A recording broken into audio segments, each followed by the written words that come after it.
Tuesday evening மாடு இருக்க எல்லாருமே மாட்டுப்பொங்கல் கண்டிப்பாக நேற்று வந்து கொண்டாடியிருப்போம். எங்ககிட்ட மாடு இல்லை, பக்கத்தில் நிறையா பேர் வச்சுருக்காங்க. யாராவது ஒருத்தங்க பட்டிக்கு வந்து இன்வைட் பண்ணிடுவாங்க. இங்கே வந்து மாட்டுப்பொங்கலை இல்லை, நிறையா பக்கமே அது வந்து பட்டின்னு தான் வந்துட்டு சொல்லுவாங்க.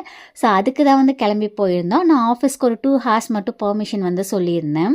பொங்கலுக்கு ஊர்லேருந்து மாமியாரும் கொழுந்தனாரும் வந்திருந்தாங்க. ஸோ பாப்புக்குட்டியை கொண்டுட்டு போய் காமிச்சிட்டு காஃபியெல்லாம் போட்டு கொடுத்துட்டு அதுக்கப்புறம் தான் திரும்பியும் பட்டிக்கு வந்தது.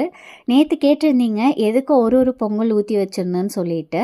நாங்கள் எப்பயுமே 2 பொங்கல் மணப்பொங்கல் தான் வந்துட்டு வைப்போம். பட் நான் 2 பொங்கல், அம்மா 2 பொங்கல் வச்சா 4 பொங்கல் வந்து வேஸ்ட் ஆயிடும். அதனால தான் ஆளுக்கு ஒன்றா வந்து ஊற்றி வச்சிட்டோம். இந்த தெப்பக்குளத்துக்குள்ளார எல்லாரும் சாமி கும்பிட்டு காசு வந்து போட்டிருப்பாங்க. ஃபைனலாக எல்லாரும் சாமி கும்பிட்டதுக்கப்புறம் மாட்டுக்கு சாதம்லாம் வந்து கொடுத்துட்டு அதுக்கப்புறம் வந்து இதில் கழட்டி விடுவாங்க. ஸோ அதெல்லாம் பார்க்குறக்கே ரொம்ப நல்லாயிருக்கும். டீட்டெயிலாக லாங் வீடியோவில் கேப்சர் பண்ணியிருக்கேன், சீக்கிரம் ஷேர் பண்ணுறேன்.